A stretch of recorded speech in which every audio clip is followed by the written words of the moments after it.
ಬೇಸಿಗೆ ಕಾಲದಲ್ಲಿ ಊಟ ಸೇರಲ್ಲ, ನಿಶಕ್ತಿ ಆಗುತ್ತೆ. ಹಾಗಾಗಿ ಒಂದು ಒಳ್ಳೆ ಹೆಲ್ದಿ ಡ್ರಿಂಕ್ ಪೌಡರ್ ಇದ್ದರೆ ಹಾಲಿಗೆ, ಬಿಸಿ ಹಾಲಿಗೆ ಹಾಕ್ಕೊಂಡು ಕುಡಿದ್ರೆ ಫುಲ್ ಡೇ ಎನರ್ಜಿ ಇರುತ್ತೆ. Hi, hello, welcome. ಎಲ್ರಿಗೂ ನಮಸ್ಕಾರ. ಎಲ್ಲರೂ ಹೇಗಿದ್ದೀರಾ? ನಾನು ಚೆನ್ನಾಗಿದ್ದೀನಿ. ನೀವೆಲ್ಲರೂ ಚೆನ್ನಾಗಿದ್ದೀರಾ ಅಂತ ಭಾವಿಸ್ತೇನೆ. ಪ್ರತಿಯೊಬ್ಬರೂ ಚೆನ್ನಾಗಿರಬೇಕು. ಎಲ್ಲರೂ ಮಾಡ್ಕೊಳ್ಬೋದು, ತುಂಬ ಸುಲಭವಾಗಿದೆ. ನಮ್ಮ ಆರೋಗ್ಯವನ್ನು ನಾವೇ ಕಾಪಾಡ್ಕೊಳ್ಬೇಕು. ಹಾಗಾಗಿ ಈ ಪೌಡರನ್ನು ಹೇಗೆ ಮಾಡೋದು ಅಂತ ತೋರಿಸ್ತಾ ಇದ್ದೀನಿ. ವಿಡಿಯೋ ಎಲ್ಲೂ ಸ್ಕಿಪ್ ಮಾಡದೆ ನೋಡಿ. ಮೊದಲಿಗೆ ಒಂದು ದಪ್ಪ ತಳದ ಪಾತ್ರೆ ತೊಗೊಳ್ಬೇಕು. ಬಾಣಲಿ ತೊಗೊಂಡಿದ್ದೀನಿ. ಅದಕ್ಕೆ 1/4 kg ಆಗೋಷ್ಟು ಒಳ್ಳೆ ಕಂಪನಿಯ ರಾಗಿ ಹಿಟ್ಟು ಹಾಕ್ತಾಯಿದ್ದೀನಿ. ಇದನ್ನು ಹಾಗೆ ತುಪ್ಪ ಎಣ್ಣೆ ಇಲ್ಲದೆ ಹುರಿಬೇಕು. ಇದರಲ್ಲಿ ಇನ್ನೊಂದು ಕ್ರಮ ಅಂದರೆ ರಾಗಿಯನ್ನು ನೆನೆಸಿ ಮೊಳಕೆ ಬರೆಸಿ ಬಿಸಿಲಲ್ಲಿ ಒಣಗಿಸಿ ಕೂಡ ಮಾಡ್ಕೊಳ್ಬೋದು. ನೆಕ್ಸ್ಟ್ ಟೈಮ ಆ ಕ್ರಮದಲ್ಲೂ ಮಾಡೋಣ ಅಂತ ಇದ್ದೀನಿ. ಇವಾಗ ರಾಗಿ ಹಿಟ್ಟು ಕಲರ್ ಚೇಂಜ್ ಆಗಿದೆ, ಸ್ವಲ್ಪ ಕೆಂಪಗಾಗಿದೆ. ಸ್ಟವ್ ಆಫ್ ಮಾಡಬೇಕು. ಸ್ಟವ್ ಆಫ್ ಮಾಡಿನೂ ಹಿಟ್ಟನ್ನು 2 ನಿಮಿಷ ಕಾಲ ಹುರಿಬೇಕು. ಇಲ್ಲಾಂದರೆ ಆ ಬಿಸಿಗೆ ಎಲ್ಲ ಕಪ್ಪಾಗೋ ಚಾನ್ಸ್ ಇರುತ್ತೆ. ಹಾಗಾಗಿ 2 ನಿಮಿಷ ಹುರ್ಕೊಳ್ಳೋದು ತುಂಬ ಒಳ್ಳೆಯದಿರುತ್ತೆ. ಇವಾಗ ಒಂದು ಅಗಲವಾದ ಪ್ಲೇಟಿಗೆ ಹಾಕ್ಕೊಳ್ಳೋಣ. ಹಿಟ್ಟು ತಣ್ಣಗಾಗಬೇಕು. ಅದು ವಿಡಿಯೋಗೊಂದು ಹೈಪ್ ಕೊಡಿ ಫ್ರೆಂಡ್ಸ್. ಮತ್ತು ಆ್ಯಡ್ಸ್ ಬರುತ್ತೆ, ಎಲ್ಲೂ ಆ್ಯಡ್ಸ್ ಎಲ್ಲ ಸ್ಕಿಪ್ ಮಾಡಬೇಡಿ ಅಂತ ಕೇಳ್ಕೊಳ್ತೀನಿ.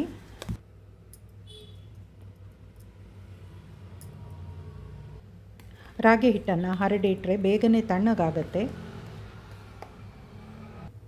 ಇವಾಗ ಅದೇ ಬಿಸಿ ಬಾಣಲೆಗೆ 5-6 ಚಮಚದಷ್ಟು ಬಾರ್ಲಿ ಮತ್ತು 5-6 ಚಮಚದಷ್ಟು ಉದ್ದಿನಬೇಳೆ ಹಾಕಿದ್ದೀನಿ. ಬಾರ್ಲಿ ತಂಪು, ಉದ್ದಿನಬೇಳೆ ಹಾಕೋದ್ರಿಂದ ಪ್ರೋಟೀನ್ ಸಿಗುತ್ತೆ. ಉದ್ದಿನಬೇಳೆ ಕೆಂಪಗಾಗೋವರೆಗೂ ಹುರ್ಕೊಂಡು ಅದನ್ನು ಕೂಡ ಒಂದು ಪ್ಲೇಟಿಗೆ ಹಾಕಿ ತಣ್ಣಗಾಗ್ಲಿಕ್ಕೆ ಬಿಡಬೇಕು. ಇವಾಗ ಡ್ರೈ ನಟ್ಸ್ ಎಲ್ಲ ಹುರ್ಕೊಳ್ಬೇಕು. 100 ಗ್ರಾಮ್ ಬಾದಾಮಿ, ಒಂದು 40 ಪಿಸ್ತಾ ಹಾಕಿದ್ದೀನಿ. ಮತ್ತು ಕಲ್ಲಂಗಡಿ ಹಣ್ಣಿನ ಬೀಜ ಒಂದು ಹಾಕಿದ್ದೀನಿ. ಈ ಬೀಜದ ಹೆಸರೇನೋ ಬಾಯಲ್ಲಿದೆ, ಮರೆತು ಹೋಯಿತು. ಇದು ಒಂದು 4-5 ಚಮಚ ಹಾಕಿದ್ದೀನಿ. ಮತ್ತು ಕುಂಬಳಕಾಯಿ ಬೀಜನೂ ಹಾಕಿ ಎಲ್ಲನೂ ನಮಗೆ ಶಕ್ತಿಗೆ ಬೇಕಾಗಿದ್ದು ಒಂದು 15 ಗೋಡಂಬಿ ಹಾಕಿದ್ದೀನಿ. ಜಾಸ್ತಿ ಹಾಕಲಿಲ್ಲ, ಅದು ಕೊಲೆಸ್ಟ್ರಾಲು ಫ್ಯಾಟ್ ಅಂತಾರಲ್ಲ, ಹಾಗಾಗಿ ಕಡಿಮೆ. ಒಂದು 5-6 ಏಲಕ್ಕಿ ಹಾಕಿದ್ದೀನಿ ಪರಿಮಳಕ್ಕೆ. ನೋಡಿ, ಇಷ್ಟು ಚಕ್ಕೆ ಹಾಕ್ತಾಯಿದ್ದೀನಿ. ಅದು ವೆಯ್ಟ್ ಲಾಸ್ ಮಾಡಿಸುತ್ತೆ. ಮತ್ತು 3-4 ಚಮಚ ಗಸಗಸೆ ಹಾಕ್ತಾಯಿದ್ದೀನಿ. 80 ಭಾಗ ಎಲ್ಲ ಹುರಿದಾದ್ಮೇಲೆ ಗಸಗಸೆ ಹಾಕ್ಕೊಳ್ತಾ ಇದ್ದೀನಿ.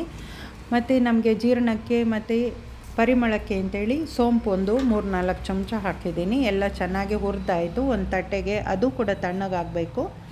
ಎಲ್ಲನೂ ನೋಡಿಕೊಂಡು ಸಪ್ರೇಟಾಗಿ ಹುರ್ಕೊಳ್ಬೇಕು. 100 ಗ್ರಾಮ್ ಅಷ್ಟು ನಾನು ಹೆಸರು ಬೇಳೆ ತೊಗೊಂಡಿದ್ದೀನಿ. ಹೆಸರು ಕಾಳು ಕೂಡ ನೆನೆಸಿ ಮೊಳಕೆ ಬರೆಸಿ ಮಾಡಿದರೆ ಇನ್ನೂ ಉತ್ತಮವಾಗಿರುತ್ತೆ.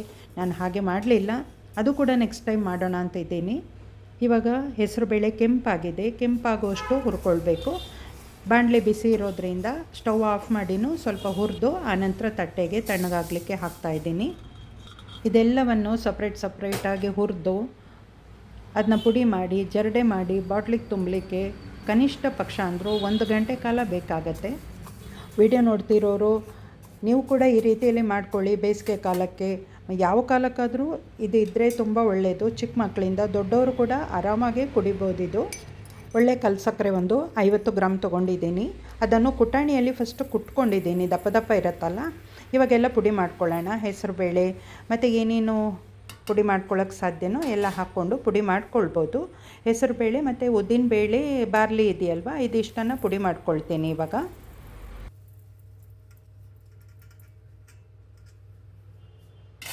ಇದ್ರ ಜೊತೆಗೆ ಪುಡಿ ಆಗಿದೆಯಲ್ವ, ಇದರ ಜೊತೆಗೇ ಕಲ್ಸಕ್ಕರೆ ಪುಡಿ ಮಾಡಿಟ್ಟಿರೋದು ಈ ರೀತಿ ಮಾಡಿಟ್ಟಿದ್ದೀನಿ. ಅದನ್ನು ಹಾಕ್ಕೊಂಡು ಪುಡಿ ಮಾಡ್ಕೊಂಡ್ರಾಯ್ತು. ಒಂದೊಂದಾಗಿ ಪುಡಿ ಮಾಡ್ತೀನಲ್ವ, ಅದನ್ನು ಫಸ್ಟು ದೊಡ್ಡ ಜರಡಿಯಲ್ಲಿ ಪುಡಿ ಮಾಡ್ಕೊಳ್ತೀನಿ. ರಾಗಿ ಹಿಟ್ಟಿಗೆ ಪುಡಿ ಮಾಡಿ ಹಾಕ್ಕೊಳ್ತಾ ಇದ್ದೀನಿ. ಎಲ್ಲವನ್ನು ಈ ರೀತಿ ಪುಡಿ ಮಾಡ್ಕೊಳ್ಬೇಕು. ಮೊದಲಿಗೆ ಪುಡಿ ಮಾಡಿದ್ದೆಲ್ಲ ದೊಡ್ಡ ನೆಟ್ಟಲ್ಲಿ ಜರಡಿ ಮಾಡ್ಕೊಳ್ಬೇಕು. ಆನಂತರ ಅದನ್ನು ಮತ್ತೆ ಮಿಕ್ಸಿ ಜಾರಲ್ಲೇ ಹಾಕ್ಕೊಳ್ಬೇಕು.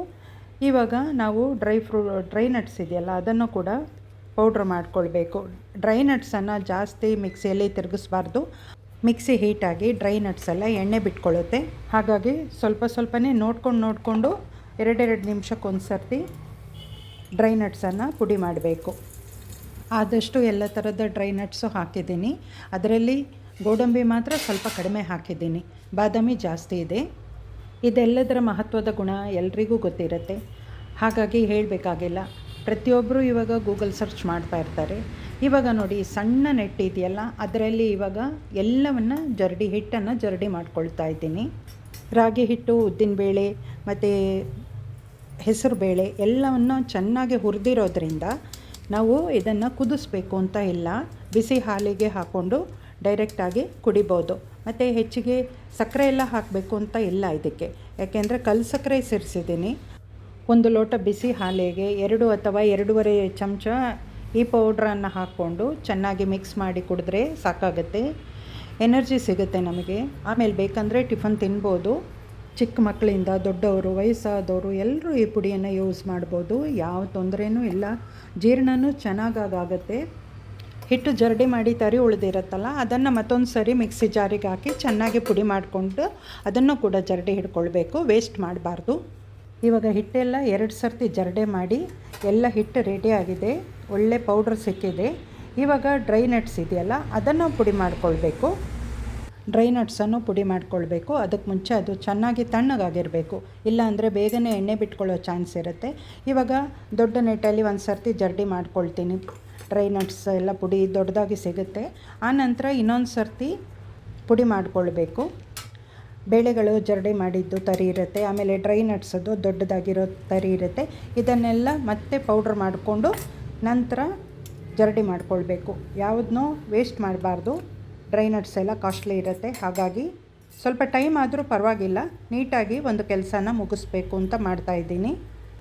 ಈ ರೀತಿಯಲ್ಲಿ ಒಂದು ಆರೋಗ್ಯಕರ ಪೌಡ್ರ್ ಮಾಡಿದ ವಿಡಿಯೋ ಎಲ್ರಿಗೂ ಇಷ್ಟವಾಯಿತು ಅಂದರೆ ನೀವು ಒಂದು ಸರಿ ಮನೇಲಿ ಮಾಡಿ, ಇಷ್ಟವಾಯಿತು ಅಂದರೆ ನಿಮ್ಮ ಫ್ಯಾಮಿಲಿ ಮೆಂಬರ್ಸ್, ಫ್ರೆಂಡ್ಸ್ ಸರ್ಕಲಿಗೂ ಶೇರ್ ಮಾಡಿ. ತುಂಬ ಒಳ್ಳೆಯದಿದೆ ಇದು ಅಲ್ವಾ, ನಿಮಗೆ ಗೊತ್ತಾಗುತ್ತೆ. ಹಾಗಾಗಿ ಹೇಳ್ತಾ ಇದ್ದೀನಿ, ಒಂದು ಸರ್ತಿ ಮಾಡ್ಕೊಳ್ಳಿ, ಸಪೋರ್ಟ್ ಮಾಡಿ, ಶೇರ್ ಮಾಡಿ. ಇವಾಗ ಮತ್ತೊಂದು ಸರ್ತಿ ಎಲ್ಲವನ್ನು ಜರಡಿ ಮಾಡ್ಕೊಳ್ತೀನಿ. ಇದು ಕೂಡ 2ನೇ ಸರ್ತಿ ಪೌಡ್ರ್ ಮಾಡಿದ್ದನ್ನು ಒಂಚೂರು ತಣ್ಣಗಾಗ್ಲಿಕ್ಕೆ ಬಿಡಬೇಕು, ಯಾಕೆಂದರೆ ಡ್ರೈ ನಟ್ಸು ಎಣ್ಣೆ ಬಿಡುತ್ತೆ, ಹಾಗಾಗಿ ತಣ್ಣಗಾದಷ್ಟು ಒಳ್ಳೆಯದು. ಈ ರೀತಿಯಲ್ಲಿ ಮಾಡಿರೋ ಪೌಡ್ರ್ ಇದೆಯಲ್ಲ, ಇದನ್ನು ಶಾಪಲ್ಲಿ ತೊಗೊಳಕ್ಕೆ ಹೋದರೆ 1000 ರೂಪಾಯಿ ಮೇಲೆ ಕೊಡಬೇಕು. ನಾವು ಅದೇ ಮನೆಯಲ್ಲಿ 200-250 ರೂಪಾಯಿ ಒಳಗೆ 1 kg ಪೌಡ್ರನ್ನು ರೆಡಿ ಮಾಡ್ಕೊಳ್ತೀವಿ. ಒಂದು ಸ್ವಲ್ಪ ಲಾಂಗ್ ಪ್ರೊಸೀಜರ್ ಅನ್ನಿಸ್ಬೋದು, ಬಟ್ ನಮಗೆ ದುಡ್ಡು ಸೇವ್ ಆಗುತ್ತೆ. 1 ತಿಂಗಳ ಕಾಲ ಆರಾಮಾಗಿ ಉಪಯೋಗಿಸ್ಬೋದು, ಏನು ಹಾಳಾಗಲ್ಲ. ಎಲ್ಲವನ್ನು ಚೆನ್ನಾಗಿ ಹುರಿದಿರೋದ್ರಿಂದ ಆ ಪೌಡರ್ನ ಫ್ರೆಶ್ನೆಸ್ ಹಾಗೇ ಇರುತ್ತೆ.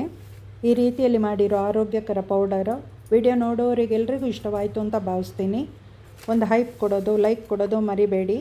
ಮತ್ತು ಹೊಸೊಬ್ಬರು ಚಾನಲ್ ಸಬ್ಸ್ಕ್ರೈಬ್ ಮಾಡಿಕೊಂಡು ವಿಡಿಯೋ ನೋಡಿ, ಎಲ್ಲೂ ಸ್ಕಿಪ್ ಮಾಡಬೇಡಿ ಅಂತ ಮತ್ತೊಂದು ಸರ್ತಿ ಹೇಳ್ತೀನಿ.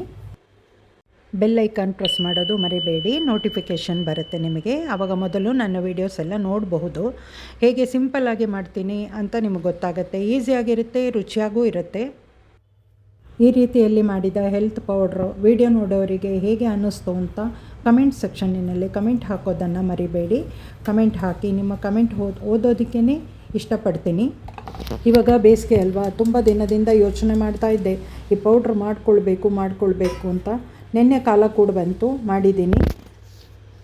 100 ಗ್ರಾಮ್ ಹಾಲಿನ ಪುಡಿಯನ್ನು ಹಾಕ್ಕೊಳ್ತಾ ಇದ್ದೀನಿ.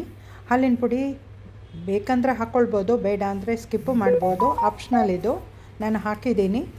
ಸಪೋಸ್ ಹಾಲಿಲ್ಲ ಅಂದರೆ ಪುಡಿಯನ್ನು ಬಿಸಿನೀರಿಗೆ ಕೂಡ ಕಲಸಿ ಕುಡಿಬೋದು. ಪೌಡರ್ ಕ್ವಾಂಟಿಟಿ ಜಾಸ್ತಿ ಆದ ಕಾರಣ ಇನ್ನು ಸ್ವಲ್ಪ ಕೆಂಪು ಕಲ್ಲು ಸಕ್ಕರೆಯನ್ನು ಪುಡಿ ಮಾಡಿ ಸೇರಿಸ್ತಾ ಇದ್ದೀನಿ. ಸಕ್ಕರೆ, ಬೆಲ್ಲ ಯಾವುದೂ ಆ್ಯಡ್ ಮಾಡಲಿಲ್ಲ ಇದಕ್ಕೆ. ಪೌಡ್ರನ್ನೆಲ್ಲ ಚೆನ್ನಾಗಿ ಮಿಕ್ಸ್ ಮಾಡ್ಕೊಂಡಿದ್ದೀನಿ. ಡ್ರೈ ನಟ್ಸ್ ಎಲ್ಲ ಮಿಕ್ಸಿಯಲ್ಲಿ ಹಾಕಿ ಪೌಡ್ರ್ ಮಾಡಿದ್ನಲ್ಲ, ಅದು ತಣ್ಣಗಾದ್ಮೇಲೆ ಅದನ್ನು ಪೌಡ್ರಿಗೆ ಮಿಕ್ಸ್ ಮಾಡ್ಕೊಳ್ಬೇಕು. ಆನಂತರ ಒಂದು ಡ್ರೈ ಆಗಿರೋ ಗ್ಲಾಸ್ ಬಾಟ್ಲಿಗೆ ಎಲ್ಲ ಹಾಕಿಟ್ಕೊಳ್ಬೇಕು. ವಿಡಿಯೋ ನೋಡೋರು ಈ ಪೌಡ್ರನ್ನು ಮಾಡ್ಕೊಳ್ಳಿ ಅಂತ ಹೇಳ್ತೀನಿ, ಹೆಲ್ತಿಗೆ ತುಂಬ ಒಳ್ಳೆಯದು.